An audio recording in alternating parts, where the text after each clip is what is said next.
So there are a good amount of airsoft products out there and guns that have made some waves or ruffled some feathers. And when I say that, the first thing that probably pops into your mind is the 40 mic or the master mic. Love it or hate it, there's rarely anything in between. Then there's the SSG-1. No, totally unaffiliated to a certain sniper and his line of products. Now, in anticipation for this review, I have scoured the internet trying my best to learn more about this gun so I can give you guys a better presentation, but I keep on running into the same thing, which is along the lines of, man, this thing is ugly. Man, you gotta burn it with fire. Man, G&G, why do you hate us? This is not paintball. What is wrong with you? And then, of course, there's that one guy in there that's like, hey, you know what? I kind of like that gun. Wait a minute. Oh yeah, I just got word. We kicked that guy out of the community. That guy. I guess what I'm trying to say is, I haven't seen such a guttural, emotional, polarizing response for a product launch since the original Xbox One, way back in the day. I have a day one version, by the way. So I implore you, let's just put the pitchforks away, just for now, and give this gun a fair shake and see what it has to offer before you decide that you should burn it at the stake or not. Okay?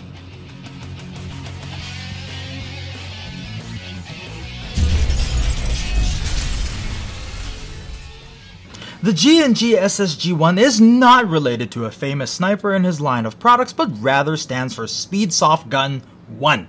Looking at the gun, yes, you can sure see it's designed for the Speedsoft community, and I'm not just talking about its looks. Okay, I can't say I'm the #1 source of knowledge when it comes to Speedsoft, neither can I really say I'm much of a fan. But hey, if you enjoy it and people like it out there, you know what? You do you, boys and girls. So from an outsider's point of view looking in, I really do see what G&G's been trying to do. They're trying to keep this as true as what it's supposed to be, a Speedsoft gun. Starting with the overall weight, it's incredibly light, and the receiver set is polymer with an aluminum outer barrel. The barrel also acts kind of like its handguard. So, would it still be kosher for me to C-clamp this thing? I don't know. Let me know in the comments. So on the muzzle device, you get Picatinny rails on the bottom and on the top for to mount your lights, your lasers, your foregrip, your anime figurine keychains, if that's your thing. Now let's talk about a few head turners on this gun. The rear is where I find it to be quite cool, if you ask me. Now, the stock is not your typical AR style stock. Not only can you adjust its length of pull, but after loosening this screw here, you can actually adjust its angle. Now, why would you like this? Well, imagine this. You can put this now nicely under your arm and tuck it real tight and have it right here, and you can still have a little bit of balance. Another really nice touch that this does is, imagine wearing full face protection, which I'm pretty sure a lot of guys who are playing Speed QB or Speedsoft would do, like they wear these big dye masks. You can put this on your shoulder, and now your face protection being here, you can still kind of see the top of the gun and still aim down it without your face protection getting in the way. Because if this was flat, well, we've all had that problem before with full face protection. We just can't really cheek the gun to get a good aim. So with it tilted down a little bit, well, now I can see over the gun, down its barrel and sight radius much easier. Well, then there is the trigger. And this is your trigger warning. Yeah, okay, that pun was too obvious. I had to get it out of my system. But anyways, getting back to this, it's elongated. Well, very elongated, the trigger guard as well. Now here's a design cue I feel like they took out of paintball, because I've seen this type of trigger in paintball guns before, where you can, I'm going to put this on semi so I can pull the trigger back, double tap the trigger like this. Now, how much faster does this help you shoot? I guess we'll find out when we do the shooting test, where I will try to shoot with 2 fingers as fast as I can, versus Gambit, and let's see how fast Gambit can shoot it with 1 finger. Let's see if we can even the playing field between me and Gambit for this one. Also, I can also imagine having it like this and being able to spam your trigger with 2 fingers will help maybe your average shooter shoot faster to kind of negate the whole, well, semi-auto only rule in certain fields, give you a little bit more of an edge. Now internally, it does have a MOSFET and an electronic trigger. Also, if you've been following the ARP9s as of late, it also runs the same kind of internals. So I'm really expecting it to have that really blazing hot performance that I've found in all of the other G&G guns as of late. Now, here's the hop up.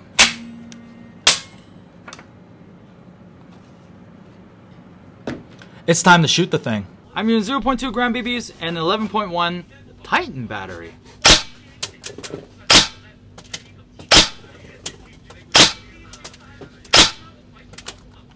So here we are at the warehouse, and yes, I have this very ridiculous scope on this gun because why not? There's our target down there. We're roughly standing about 15 or so meters away. I would imagine this is ideal speed-soft engagement distance. So what I'm going to do is I'm going to talk about the accuracy of the gun first and kind of talk about the general feeling of the gun before I introduce the fastest airsoft shooter that I've personally ever seen. Of course, who am I talking about? Gambit. So before that, let's see how accurate the gun is, and let's see how fast I can actually shoot it with both hands. So target is down there. I have this canted slightly, so if anything, I can just kind of look over and shoot. Let's go.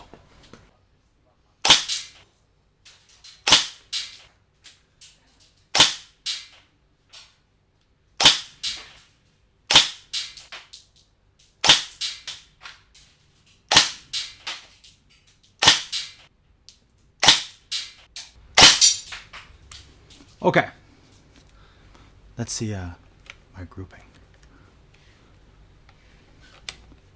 Yep, little bit to the left, but I think it's pretty tight. Let's check out this full auto. Here we go.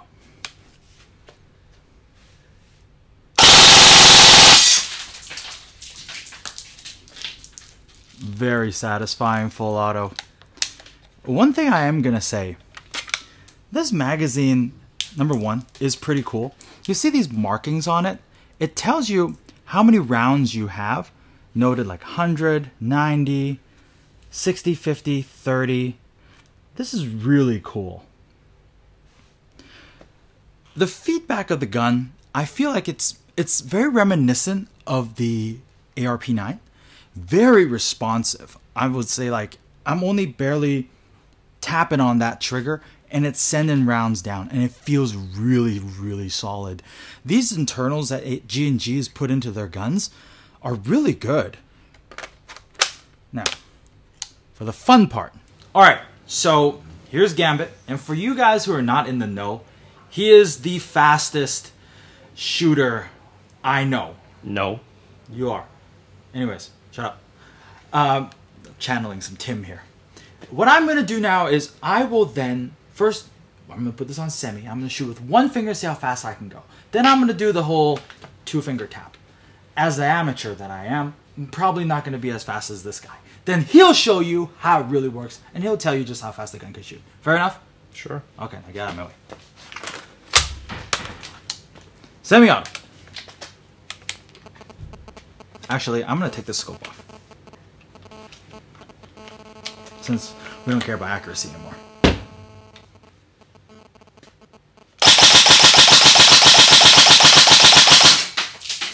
That was one finger.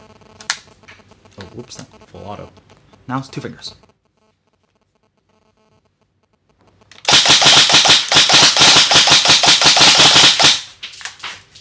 I feel like that was slightly inconsistent, but then again, the amateur that I am, I'm not Gambit. So, please, show us how it's done. One second, hold on. Alright. Gotta be safe. What hand sanitizer is that? That smells really good. So how do you straighten this? I already have it fixed. Oh. So first is semi. One finger? One finger, semi-auto. Oh, this is weird for me. Okay, the response is actually pretty good. It's fast. Now it's two fingers, right? Yeah.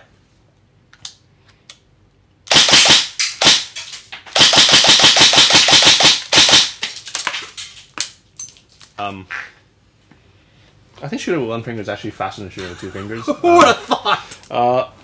The spring is actually very strong on this, and it's just not efficient. Right. Yeah. But do you think it's snappy enough? They can it be like the Speedsoft gun? I think so, but I feel the what do you call this trigger? The long trigger. The long I don't trigger. know what I you feel wanna like call it. this long trigger is actually a bit redundant design. Because in semi it's snappy. You saw it kept up. Oh, yeah. Yeah, it was great, but there's no point of having this trigger really. Well, the more you learn. Back to the studio. Alright. So I guess we learned a few things today with this gun. Before we go forward, why don't you check out the ARP9 review I did, because I talked about that gun throughout this review. Click on the card above to check that out before we go forward. You did it? You done it? Alright, let's wrap this thing up. As a shooter, I think this gun performed as advertised. And I would dare to say you can even take this guy outdoors and outshoot several other brands, I would surmise. And in the hands of someone like Gambit, well, I'm just gonna say, we all saw how fast he could pull that trigger. Now with that said, you probably saw that Gambit and I were struggling mightily doing the old two-finger technique. But I'm gonna go out on the limb and say it's probably not the hardware's problem, but probably Gambit and I. We're very basic and we just use one finger. With a little bit of practice, I'm sure you guys can shoot just like the other Speedsofters that may or may not use this technique.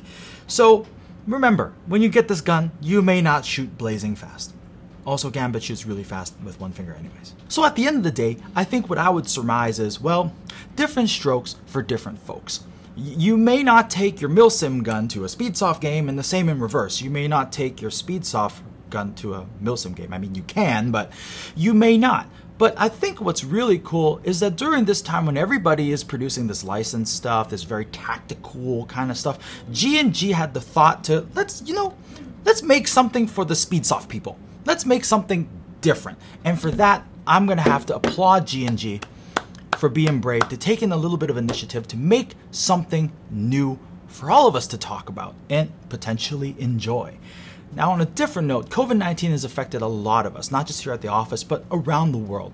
So I just want to say a huge thanks to G&G for sending us a bunch of surgical masks to keep us safe and to keep people around us safe. And at the end of the day, we also just want to be considerate to other people. So thank you, G&G, for keeping us in mind when you sent us these awesome guns and products. So if you like this cool gun and many more, don't forget to check out our online store, www.redwolfairsoft.com. And if you like this video, don't forget to click like, share it with your friends if you thought it was cool, and if you haven't done it yet, please subscribe to our channel, because every little bit of subscription means the world to us. Click on the notification bell to receive notifications every time we upload a new video. And until the next episode, guys, I've been Mark, aka Blue Steel, and I'll catch you on the next time.